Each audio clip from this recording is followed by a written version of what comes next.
শুধু তাই নয়, সমস্ত উৎসবের সঙ্গে মানুষ একসাথে। প্রিয় দর্শক, আপনারা দেখছেন গ্রামীণ সমাচার। বসন্তের ছোঁয়া লাগুক প্রাণে, আর বসন্ত উৎসবে মাতল জলপাইগুড়ি অগ্রণী ক্লাবের মহিলা সদস্যবৃন্দরা।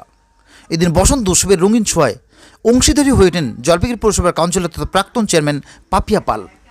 তিনি গান গেয়ে এই বসন্ত উৎসবের শুভ সূচনা করেন এবং বসন্ত উৎসবে উপলক্ষে সবাই মিলে সমবেত নৃত্যে মেতে ওঠেন, আর এই উৎসব হয়ে ওঠে আনন্দমুখরিত।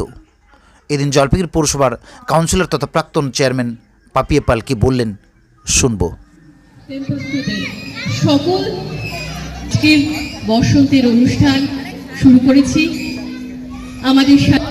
আমাদের সাথে একই আসনে এই ওয়ার্ডের কাউন্সিলর শ্রীমতী পাপিয়া।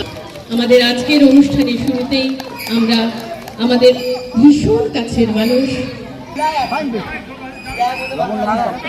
সেক্রেটারি শ্রী একটা জোরে কলতালি দিয়ে আমাদের আজকের এই শুভ মুহূর্ত এবং আজকে শুভ দিনে হয়েছে। প্রতি বৎসরের ন্যায় 7 নম্বর ওয়ার্ড অবস্থিত বাঘাযতীন উদ্যানের এই প্রাঙ্গণে আজকে সকলে